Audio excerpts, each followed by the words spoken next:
You fool! This very night your life is demanded of you, and the things you have prepared, whose will they be? So it is with those who store up treasures for themselves, but are not rich toward God. About a year or so ago, I was channel surfing, and I flipped around and I got caught on a fascinating television show. There were young couples, middle-aged couples, families with little kids, singles. They were all doing what we generally reserve to do in our last decades of life. They were downsizing. And boy, were they ever downsizing. The show spotlights what they call kind of a new social movement. And it's called Tiny Houses. Maybe you've seen it. It's an awesome show. The houses range from 100 square feet to a maximum of 400 square feet. They're so small that any kind of truck can pull them wherever they want to go. You can put them on a side yard. You can put them on just a little bitty piece of property someplace. Seriously, these houses are the most efficient living spaces I have ever seen. Each house, and this is so cool, every single one of these tiny houses has everything, absolutely everything, that one needs in a house, albeit small, albeit no extras. They have just enough. Well, one of the most intriguing things about this whole social movement is that it actually was not created for people who did not have money, though the owners simply aren't spending their money on very big mortgages. Indeed, 70% of tiny house owners have no mortgage at all. The uniqueness of the tiny house movement and their owners lies in the fact that they all chose a tiny house based on what they felt they actually truly needed. Talk about hours of soul searching. Can you imagine trying to figure out exactly the bare minimum that you need? Sometimes we have to think differently about what ultimately matters in our lives, to look at the enoughness of our possessions. Now, those of you who know me even a little bit know that though I often say, much to my friend's consternation, I say it a lot, that I fully intend to live to be 112, that's not precisely the truth. The truth is, I actually think I am going to live forever. At some level, of course, I know better, I really do. But that hasn't necessarily translated into my everyday consciousness. And even now, maybe you, like myself, as we listen to this parable that is given to us today, still find it hard to believe that all of this will end one day, probably before we know it. And our own lives will be demanded of us. So it is into this reality, into our shared common reality, that our gospel today begins as we overhear two brothers squabbling over an inheritance. One of whom, I assume is the younger brother, seems especially anxious that he may not have enough. And he demands from Jesus that Jesus make his brother give him half of his inheritance. Well, I have to tell you, as I read this parable and I read about this younger brother, I instantly found him so whiny and quite irritating.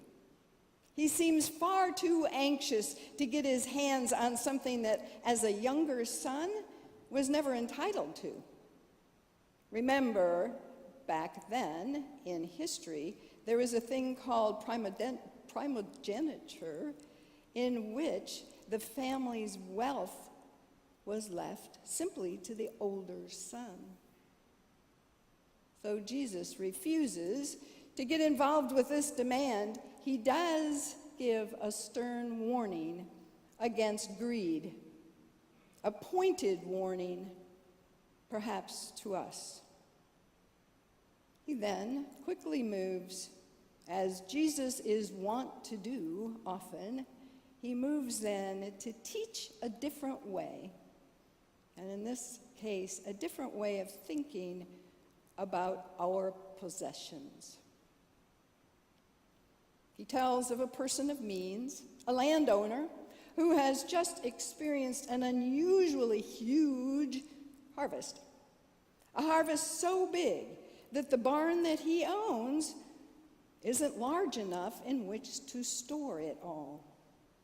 This man is obviously very, very successful and very rich. To me, it sounds like the beginning of a really good story, right? Prosperity and abundance. Yay, rich man, good for you. But the rub comes when the man starts to think that the best way to handle the storage problem is to simply increase his storage capacity. He will build bigger barn. And then we hear, good grief, man, what are you thinking? You've identified the wrong issue entirely, rich man. Your problem is not one of capacity. You are such a fool.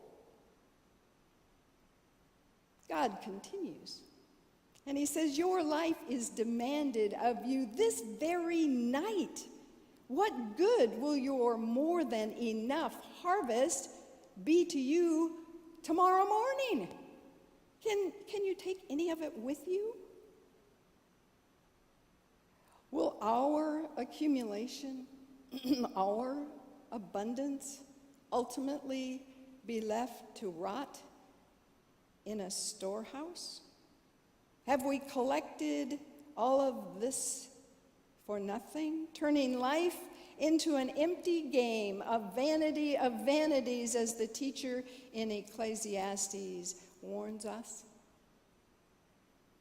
Well, the voice of Jesus is inviting us to look at our enoughness, suggesting that we downsize our thinking rather than continue to upsize our greed, and to consider maybe, just maybe, our barn is big enough. Jesus calls us again and again to an awareness that we must begin to think differently about accumulation, which we know can be a real dilemma for most of us here who've been drinking the consumer Kool-Aid for most of our lives. Buying this, more of that, bigger of this, more of that, keeping up with the Joneses kinds of things. Sometimes the more we get, doesn't it seem like the more that we want?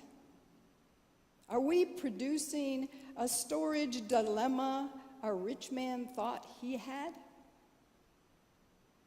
I mean, after all, we are a super success-oriented society, living in an amazingly prosperous country where opportunity abounds for so many.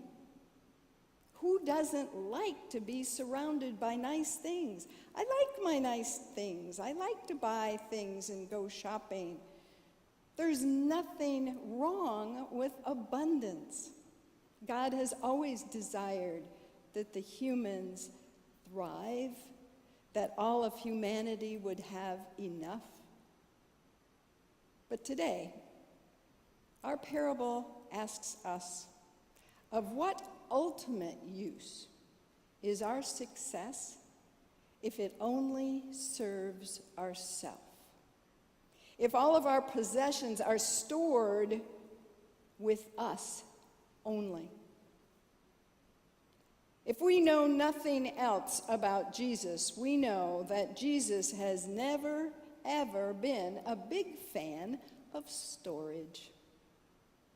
Rather, he is totally concerned with distribution, relentlessly encouraging us to distribute our time, our talent, and yes, our money out into the world of need, into the world of broken, and into the world of hunger, relentlessly accompanying us and encouraging us all in our enoughness to love generously, give generously to the poor and the needful, and to serve others generously. Now, I certainly would never presume to tell anyone of sitting here or listening how much your enoughness might be or what it looks like for you. That's up to your personal soul searching. And I'm certainly not saying that everybody needs to buy a tiny house or give everything that you have away. But I do know that as faithful Jesus followers, we are called to consider seriously the question, how much is enough? For as someone said, today is your day and mine. It's the only day we have, the day in which we play our part. What our part may signify in the total whole of things, we may not ever understand. But we are here to play it, and now is our time. While we may not understand the significance of our part, we do understand the call of it in the simple and yet very complex message of loving our neighbors as ourselves. Only as we recognize God's ultimate gift of love and grace offered to us all can we ever hope to place our relative wealth in perspective and be generous with it towards others. Only then will we be rich toward God.